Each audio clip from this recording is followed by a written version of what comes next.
Welcome to an interview in history. Imagine a podcast that serves as a bridge across time, connecting listeners to the voices of history's most impactful figures.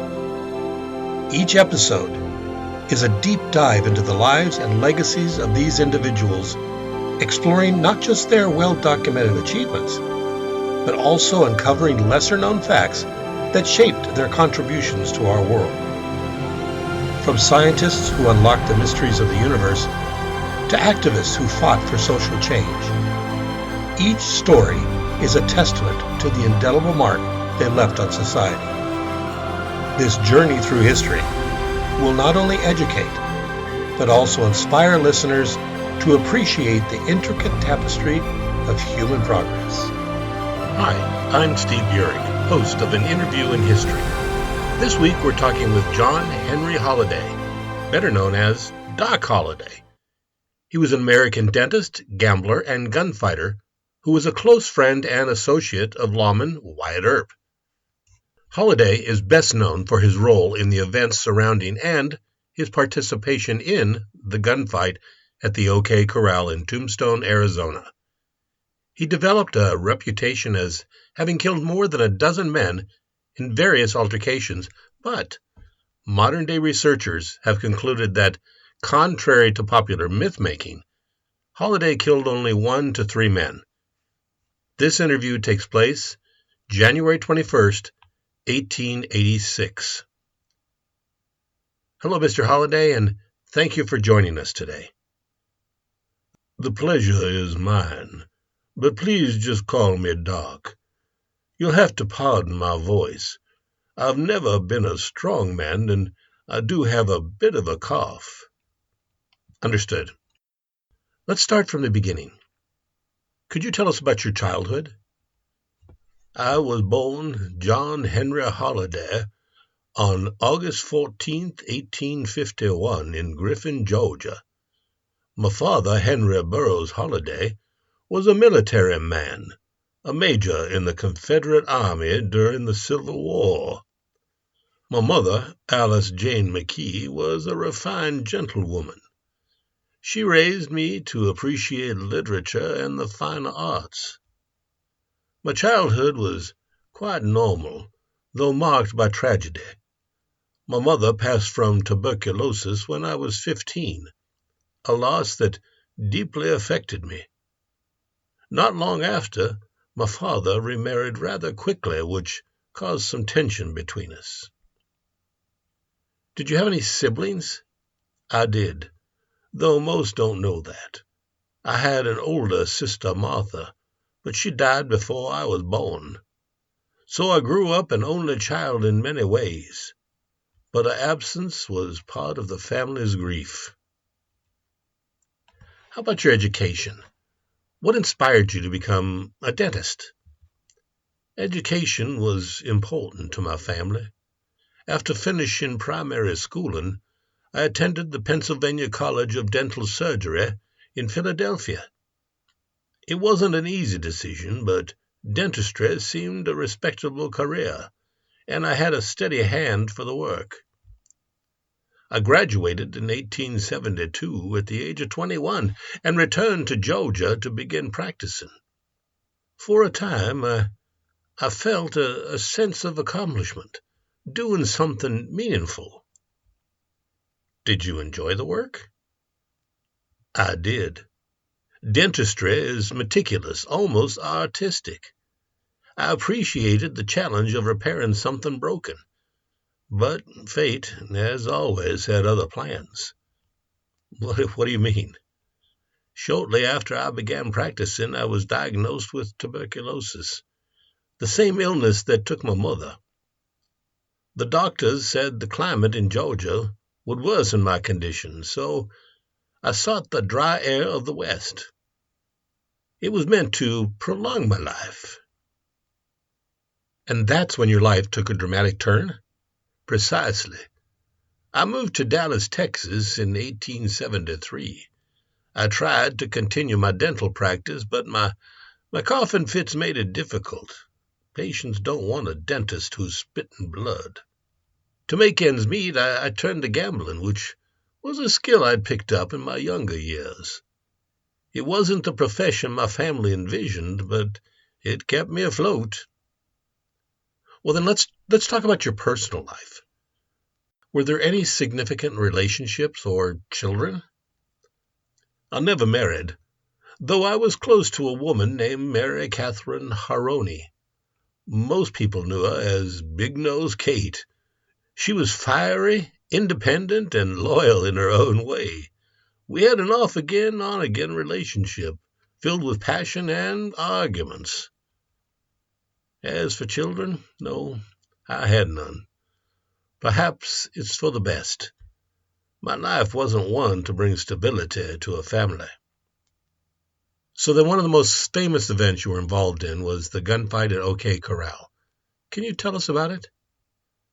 Yes. October 26, 1881, in Tombstone, Arizona. I stood alongside my friend Wyatt Earp and his brothers Virgil and Morgan.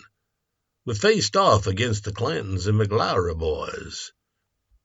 Tensions had been building for months. The fight lasted mere seconds, but it left 3 men dead and forever etched our names in history. It wasn't something I gloried in, but I was loyal to Wyatt and the cause of justice, or at least our version of it. What was the conflict leading up to the gunfight? The cowboys, particularly Ike Clanton and his ilk, and like I said, trouble had been stirring for months. Cattle rustling, stagecoach robberies, you name it. The Earps, being lawmen or close enough to it, aimed to put a stop to their lawlessness. That morning, Ike had been running his mouth around town, threatening the Earps and, by extension, me. By the time afternoon rolled around, tensions boiled over. Well, then what happened when you confronted them? The Clantons and McLaurys were gathered near the OK Corral, armed and defiant. Virgil, the acting city marshal, went to disarm them. The Earps and I approached with the intent of keeping the peace, though I'll admit none of us were strangers to the likelihood of violence. The air was thick with the kind of tension that can stop a man's breath. Words were exchanged, and soon after, the lead was flying.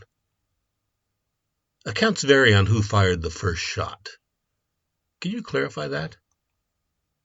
If you're looking for a precise account, I couldn't say with certainty.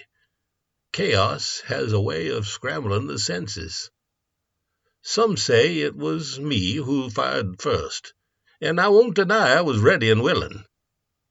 When you see a man reaching for his gun, you don't wait to ask for his intentions. What was your mindset during the fight? Survival, pure and simple. I wasn't looking to die in the dirt that day, though I reckon I've lived with death at my shoulder most of my life. My tuberculosis has seen to that. But if I was going down, I intended to take a few of them with me.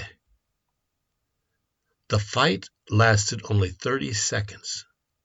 So then what was the outcome? When the dust settled, 3 of theirs were dead. Billy Clanton and the McLaury brothers. Virgil and Morgan were wounded, and I came out with a graze. Ike Clanton ran off, true to his nature.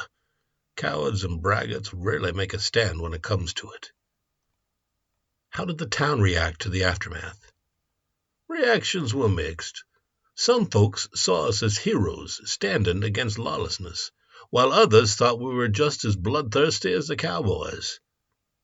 Tombstone's a town of divided loyalties, you see. Do you have any regrets about your involvement? None. Regret is a luxury for men who expect to live long enough to dwell on it.